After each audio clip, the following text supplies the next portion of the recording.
I'm going to come to you. I don't know if it's going to be a quick video or not. We're going to try to make it as quick as possible. With a project that I kind of enjoy making these, and I use them at the shows a lot. It's a puzzle, and it's called the Conestoga Playmate. It's not my design. I believe it's a historic puzzle, like from the 1800s. It's a legitimate example of a toy that a kid might have played with back in those times. And when I make these, I kind of try to be as pure as I can with it. I actually do the forge welding of the pieces that need to be welded rather than grab the welder and be done with it quick. But anyway, we're going to go ahead and make one of these.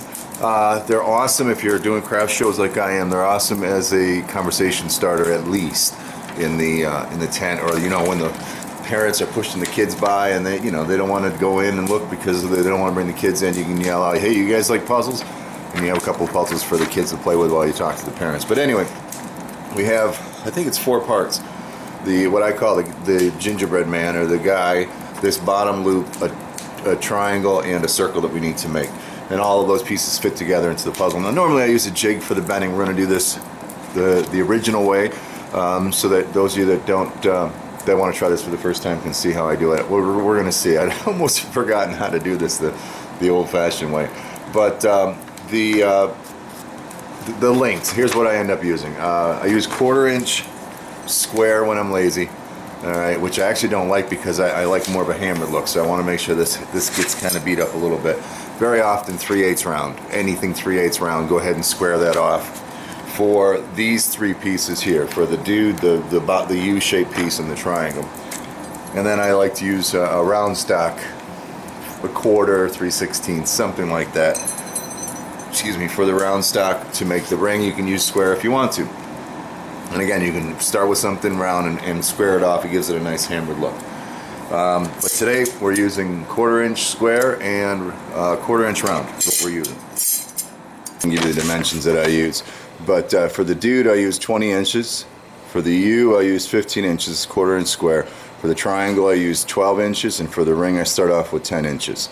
Those are the dimensions that I use. You can kind of change it up if you want to, but that'll get you in the right direction. I think more here is a good idea. Down here, you want these to be relatively this dimension. Alright, for the first part, and the most difficult bending part is this guy here. And like I mentioned, I actually created a jig to do this. And what I did is I made a puzzle first, because the dimensions are kind of important, otherwise the puzzle doesn't work right. So if you notice, this is the dude's head, and then I bend around here for his arms, and I bend around this one to come straight down. So that's his head, and then I bend for his arms, come back straight down. On this jig I also have these 3, which allows me to bend that triangle, this piece down here. But we won't use the jig today. We'll try to do it old school. Alright, let's get started on this dude. Alright, for this first part, what I want to do is get the loops on the end for the legs of the guy. I do that over a 5/8 mandrel. This works easier. Get a nice good loop here. Just a piece of round stock, 5/8 or so. Come back to the anvil and clean it up.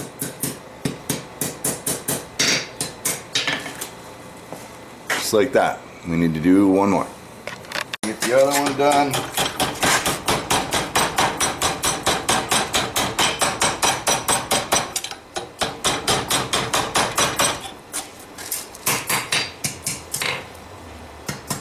You want them relatively the same. So that's what we're after on the first one. And since we have the 3/8 out, let's go ahead and the second piece, the U-shaped piece, has basically the same starting. So we'll put that in and get it done. For these first 2 pieces, again, that's the U-shape. This is the dude right here. You're going to bend the loops on the end. You're not setting them off or anything like that. Just a simple rollover of a loop on the end, on both ends. It is important when you go ahead and put the next step on either of these that these loops are facing the right way. So you got to take a peek here. We want the dude down here. We want the loops to go out to the side as we bend it, so he's like kind of pigeon-toed. And then for the U-shaped piece, you want the loops to be this way as we put the bend in. It's very important, otherwise the puzzle won't work. So let's get back to the dude and see about getting that gingerbread kind of looking shape. Guy, it's pretty critical that we have the center known, because we want his legs to be exactly the same length Otherwise, we're not going to be very happy with it. So I have 15.5 inches in length, so we'll go ahead and mark the center of that. And what I'll do is I'll just put a little punch mark in there. 15.5 is 7.25 1/4, 7 3/4. And I'm going to do it in a way so that when I bend it, just put a scratch here. 7 3/4, is that 15.5? I think so. And I'll put my mark on this side. I like, if I can get away with it, to put a little dimple in there. And when I bend his head, that dimple will be hidden. But that way I can see it even in the heat. So we're going to mark that in the center. The first thing we're going to do is bend it into a U and then bring his arms out and bring his arms back. It's a pain in the neck, but that's what we're going to do. Alright, for this first bend, we're going to find that mark that I made, which is right there. Again, right over the 5/8 rod. His feet, if you can see the orientation, the loops are pointing away from me as I bend his head. Now here you want to be careful and make sure that you're straight. Alright, and that's straight, I mean even. You want those loops to be perfectly lined up. And you can go ahead and persuade a little bit more if you want to, because you, especially with my dimensions, I'm working on a minimum. I'm working on a minimum of steel to make this puzzle work. So if you had a little bit more to play with, you'd probably be better off. But that's what we're going for. Alright. Next thing we need to do is go ahead and bend his arms out. If we take a look at my jig, you can see what we have going on here. Alright, this would go over that jig and his arms would bend almost immediately. But out, we're looking at somewhere around 4 inches of total width, because the ring when we get done is going to be 3 inches in diameter. So somewhere around 3.5 to 4 inches. I wish I could use the jig, but I'll figure out how to bend it. As I quickly took a piece of 1/2 inch and made a couple of different jigs. I mean, I can't expect everybody's going to go out there and try to make this silly welded thing up, but I think this should work for me. So what this allows me to do now is to put this end in the vise, and allows me to bend the arm, I'm hoping, and then when I get ready to do the triangle, this is 3 3/8 or so on the outside dimension. Should give me the right distance for the triangle. So we'll see how it works. I've never tried it this way. I'll tell you, you want to, if you're going to make these more than once, you want to go ahead and get some type of jig set up, because it's just way too difficult to get everything lined up without one. So let's see if this works. Go. I think what I want to do is put it on like this. Get on there. And then guess where I want that arm to come out? I think right about there. And we're trying to go out straight. So I can kind of give him a straightness. I can come back actually and roll this thing back around too if I wanted to. Oops, I don't want to lose that. So I'm not sure that's going to be wide enough for us, but it's a start. Like I said, I'm going to figure out a good jig. It's not horrible. I'm not hating it. Let's go do the other side. Actually, before we do the other side, let's finish that first bend, because I think it's going to be easier for us. So again, I got him bent out, but now I need to bend him back. Just using some pliers here for some positive retention. We're just going to bend this straight back down. That doesn't look too bad. I hope it's out far enough. Like I said, with a little more steel, so if you started with 24 inches or something like that, you might have a little more room to play. The critical thing is that this width has to be smaller than that ring that you make, that's for sure. Alright, let's put the bend on the other side. This thing, that would have been funny, huh? Alright, let's go back and do this other side about in the same spot. Has to be pretty close, I'm telling you. Has to be pretty close.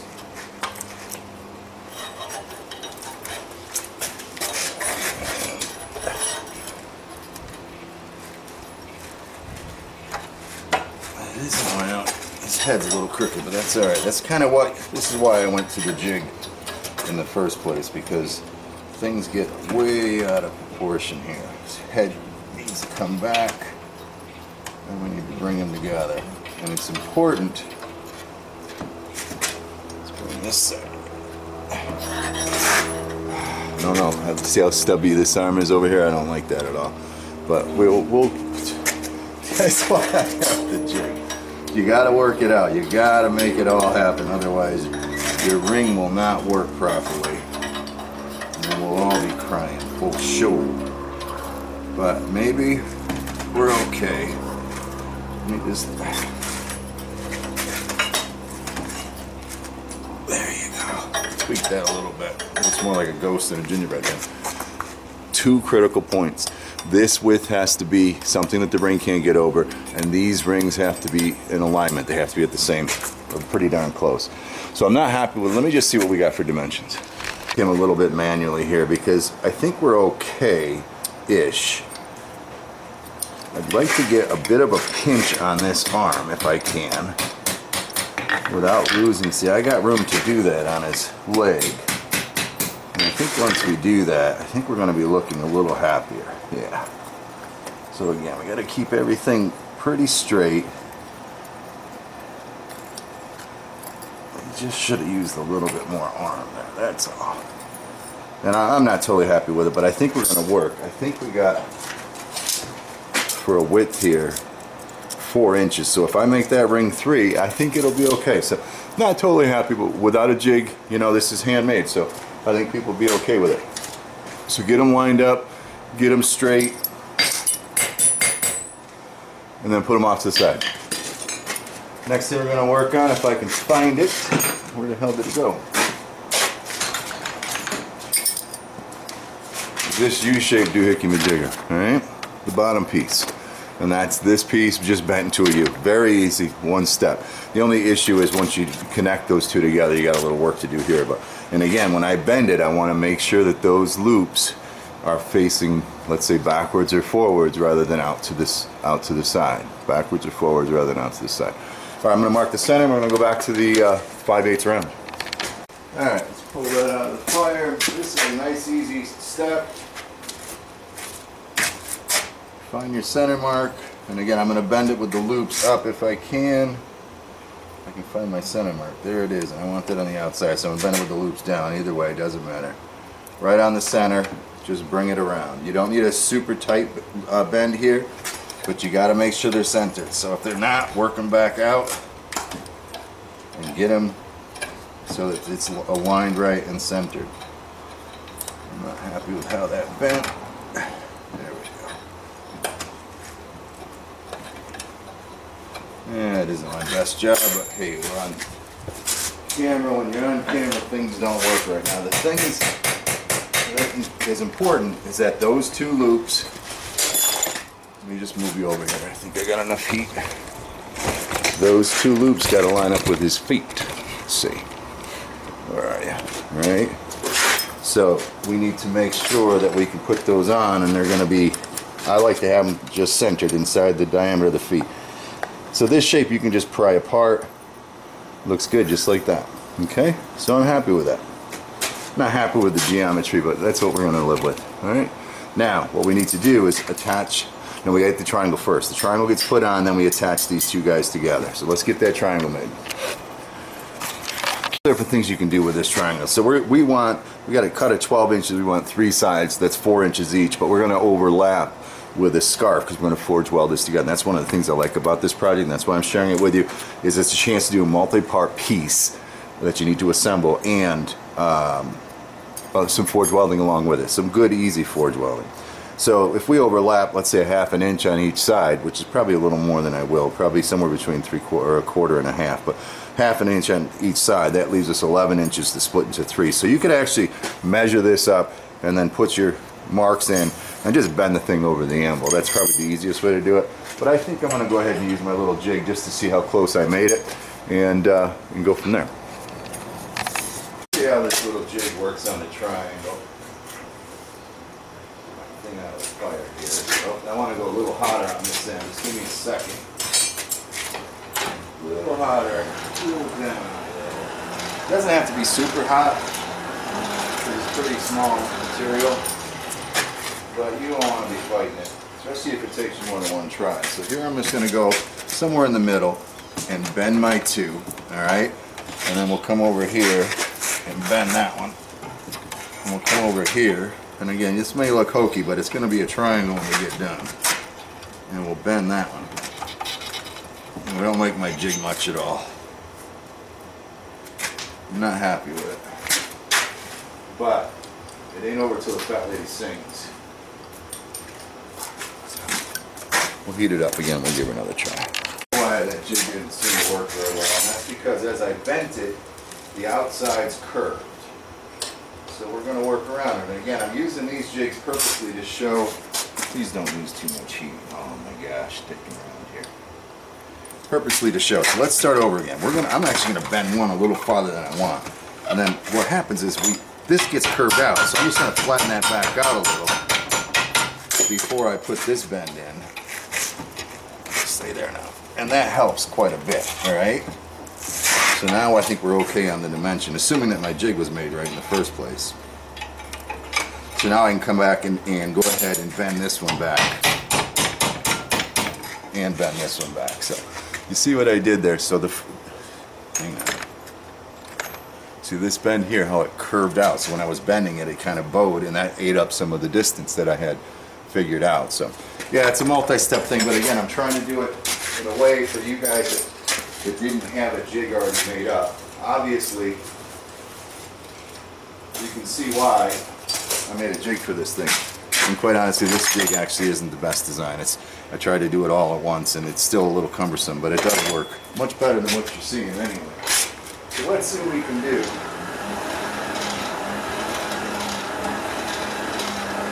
Now that we got one good thing, actually I'm telling you, over the anvil would have been a lot easier.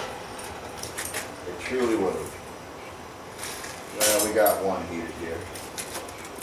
So now we'll go ahead and put this dimension in. Again, I'm doing it hokey for a reason. Come on, bend.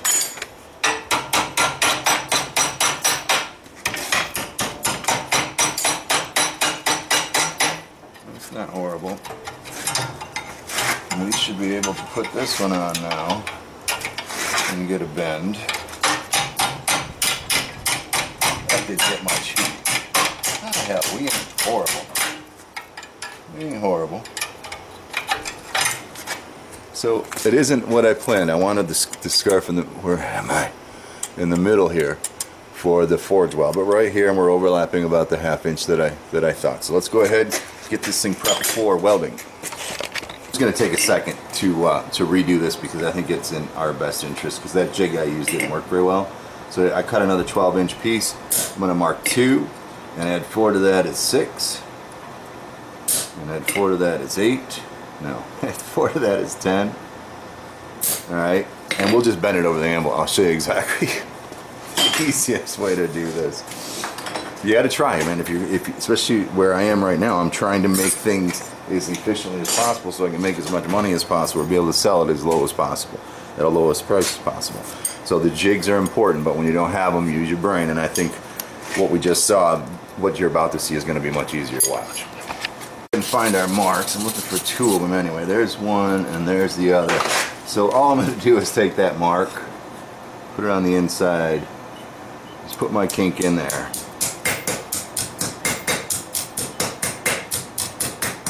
Alright, straighten it up and then find my center one. Put that kink in there. Get the idea. A lot easier than what I was doing. And that'll give me the ability now to make this triangle. Get that last mark back. The last little mark here.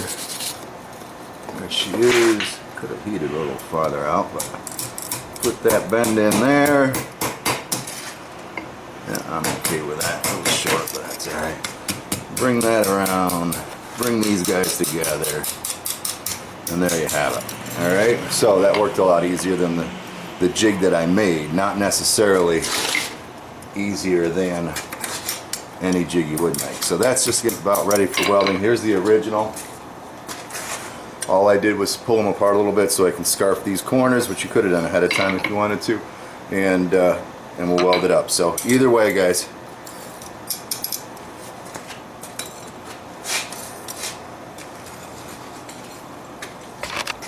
heat. So what we're going to do is go ahead and put our scarf in for welding. And again, you probably want to do this ahead of time, but let's see, we want that one on this side now.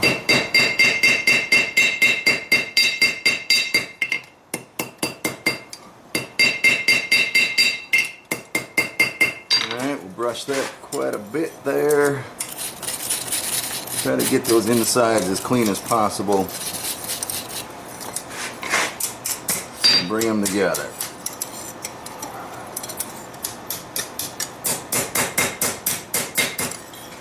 Go back for a little heat to do that. It's together for the weld. I don't like welding on that corner like that, but we'll keep this piece just for the sake of the fact that that's what we started with. Get them relatively tight as you can anyway.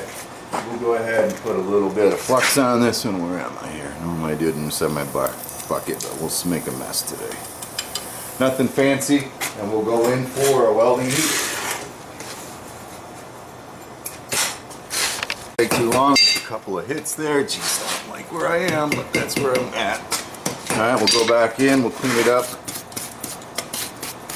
I mean, we're welded, but we're going to give it one more time through. I think that's all we need for this kind of weld. It isn't like we're welding something extremely structural here. It shouldn't take but a second to bring it up. And we'll clean it up there. And again, I folded into that corner. I wish I hadn't. It's totally in my way, but I typically show you what's going on anyway, so we will just continue with that one.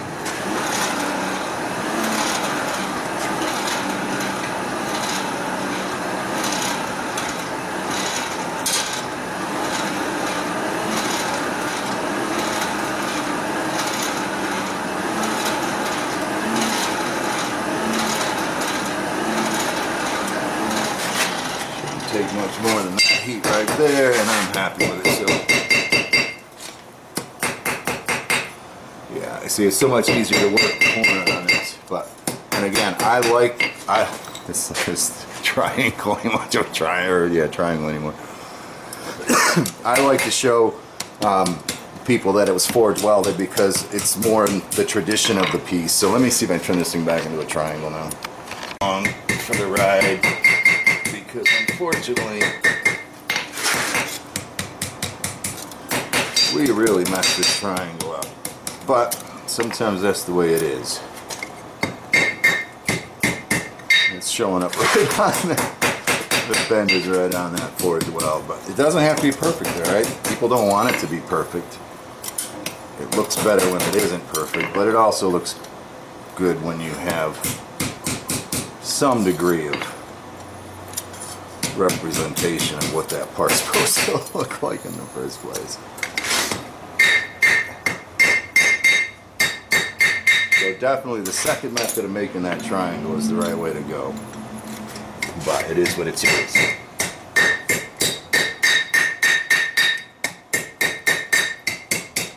And that's, you know, that's right there stressing that weld pretty well.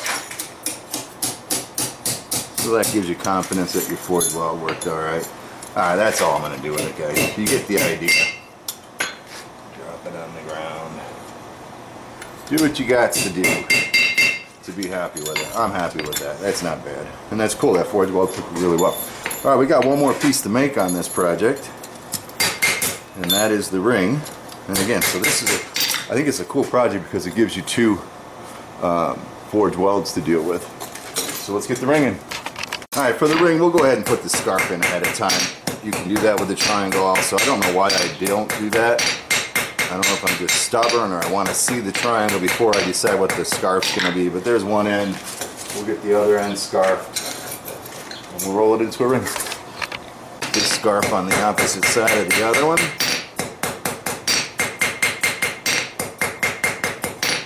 And that's it. And we'll go ahead and start putting it around on this.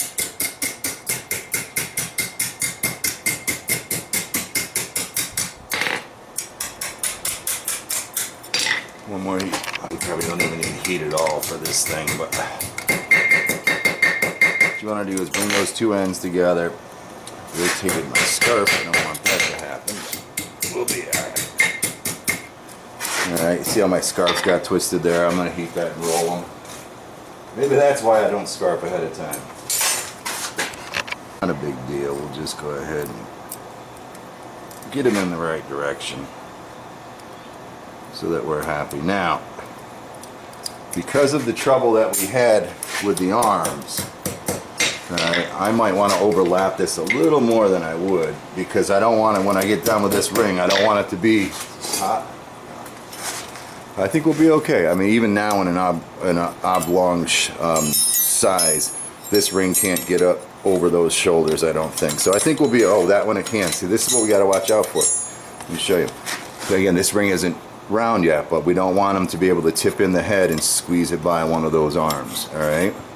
And it's yeah, either one of those. So, ouch. I'm going to go ahead and just squeeze a little bit more out of this weld, just so that I feel comfortable about it. Hopefully I won't mess it up much. Get her tight, we'll heat her up, get her flexed, and we'll get her welded. And again, that's one of the reasons I decided to show you this project. Even though it's a struggle, it's not easy because of all these odd shapes and twists. I mean, so many different things you have to do to make this thing happen, which I think is great practice for us new guys. But in addition to that, you also have the opportunity to forge weld. And it's not extremely critical, so even a halfway decent forge weld will work. So, as much as, you know, this takes a long time to make these. I sell them for $35, and they don't sell very well, but they do sell when they sell. So I'm going to go ahead and flux this up, and we'll get our welding heated. Nice, easy way to forge weld. I bring you into the fire so you can see what I use as an indication of the forge welding temperature. There it is. See these little sparklers coming out there? That's when you know it's ready. All right, that is those little flares that were there. At least that's what I use anyway.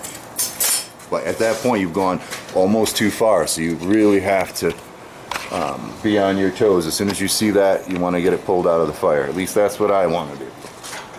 All right, let's go ahead and see if we can get a weld on this thing. We got a little bit of sparkling going on, which is good. That's it. Just a couple of taps like that for the first weld. We'll clean it up. I mean, it's stuck. It's there. Just isn't pretty yet. Alright, we'll go in. I won't even bother flexing. We'll go in one more time for heat. Side like this, get it on there. Get those scarps down again. I don't mind showing those scarps a little bit on this particular part, because I tell people that I actually forge welded. I tell them that I do it on purpose out of respect for what this thing is. Now the key with this forge welding of such small stuff, which is nice because it's easy to get the heat that you need, but you also, if you're not careful, end up losing mass. So that's what the scarp is about. You want to overlap that so when you get done you have relatively the same thickness. Not my prettiest weld in the world, but it's good enough. Let's heat the entire ring, get around, and we'll be done with this one. What you can do about getting some roundness out of this thing a little bit. Put some curve in that, and then if you're lucky enough to be able to heat the whole piece, it's just a function of the right hammer stroke at the right spot. And you want the whole thing hot, otherwise you're just moving part of it. You see, I got this piece is cold and this piece is hot. I'm only moving part of it. So I should have been a little more patient on the heat. But eventually they'll all even out. So my at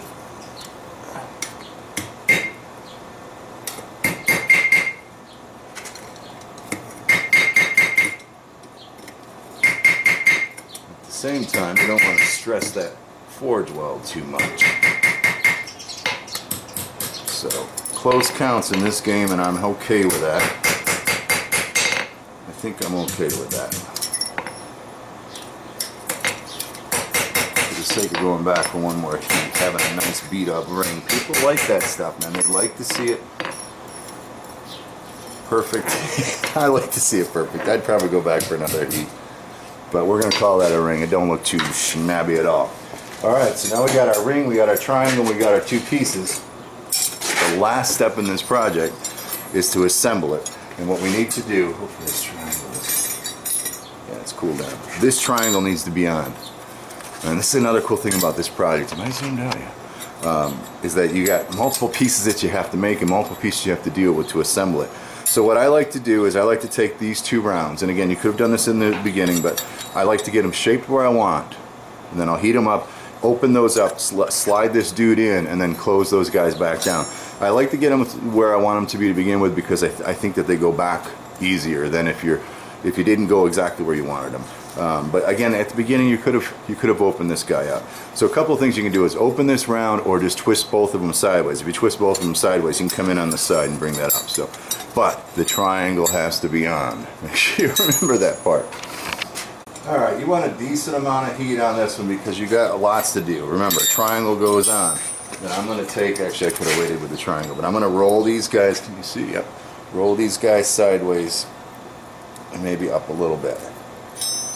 Alright, we'll take this dude, get him in there, get him on. Roll him back sideways, and then we'll finish up with the hammer and make him look happy. Okay? Very, very cool that you got, you know, multiple steps, multiple pieces all together like this. And then I'll make sure that he moves freely. You don't want any jamming to occur. On one side he doesn't fold all the way, and on the other side he folds all the way. And that's because of the shape that we made this. Where am I? Dang it, I can't find anything today. This ring right here. Alright, this one. Alright, that's part of the puzzle, because you can't solve it this way, but you can solve it that way. Alright, let's get this guy cooled down. We're going to hit him on the wire brush, and I'll come back and we'll test to see how we did. Alright guys, am I zoomed in? Not really. I'm just going to show you this. I didn't actually wire brush it yet because I'm testing to see how things work. And I'll just show you all the things that can go wrong, because this one is not of quality that I would be able to sell. I'm going to have to tweak this one, which every once in a while I do, and again, another reason for the jig. Alright, so if you make this ring so that it can't slide up past his feet, alright, then, and you got to roll this ring, because if it isn't perfectly round, there might be a sweet spot for it. Alright, then you're a lot safer, and there's not very many other ways that they can solve this puzzle without doing it the right way. Alright, you got to make sure that, see, like they can sneak this ring around here, you see this? So I bring the ring up, I can sneak one end around once he's folded with a little bit of pressure. Alright, which I like to make it so the ring can come up here. But the way we messed up the arms today, once they do that in the right spot, they can squeeze this someplace here. I just did it. They can squeeze this darn thing around his arms, and they can't do that. You can't allow them to do that. Alright? So, and I'm not sure where it is, but it's there. I've already done it 2 or 3 times. I'm quite disappointed because I didn't want to have to rework this. Alright? What the hell? It's funny because those 2-year-olds will, for 5-year-olds anyway, they'll find, there it is right there, that spot, and now they think to solve the puzzle or to put it back together, the same thing. They find that sweet spot where it fits over the dude's head, and that's not right. It's not the way that it can be done. Not funny. It's so, I mean, you just see how much trouble I'm having to put it back on in a cheating way, but it's not right. It's not a good quality product, and it sucks. It really does, because I got to go back and rework it. How the hell did I get that thing off? See, you know, and you gotta have the dimensions down. I'll be damned if I can't put it back on there. It's there. There's a spot for it someplace. I guarantee. Maybe, oh, it's over his head first, you dumbass. Over the head first, over the arm, and then you find that sweet spot, and you find the sweet spot down here. So again, you can cheat and just widen his feet a little, right? So that there's no way this can go up, so you can't sneak it by the arms, and that's fine if it's okay with you. The problem is that limits their attempts to solve it. How do I solve it? How do I solve it? I like to allow them to bring it up to the arms, because then they're really trying to do it. Trying to figure out, you know, it gives them another option. So our bends need to be done differently, and I'll go back and redo the damn thing. That's one thing you got to watch out for. So I think the correct way to do it is to allow this ring to come up past these feet and not past the arms, right? And you need to have your jig or your bends. And again, if I had given myself freaking another 2 or 3 inches of steel, I gotta have these arms way out here, and then we don't have this conversation. So that's the stupidity on my part. So I started with 20. I might go to 20 freaking 1, 2, 3, 4. I might go to 22 or 24 inches and not have to deal with this again. I'm doing a lot of talking on a puzzle bit. But so these arms a little wider, and you know what? I'm gonna go ahead and fix this right now. I'll be back. them up a little bit. I moved these arms out a little bit, but that's why I have the jig. If you notice, I tried to give them a lot of width here and narrow down the feet. I'm not happy with this, guys, and you'll play around with it. But again, I like to allow them to get this ring up into the arm. But you have to make sure that at that point the ring doesn't go around the arm. So that the key there is the ring has to be big enough to get over the feet. So you can't just go ahead and make a smaller ring, because then you won't be able to get over the feet. So at this point, no, he won't allow this to be salved anyway, but the proper way. And let me show you how to do that. You hold him up by his head like this. He'll fold one way, but not all the way.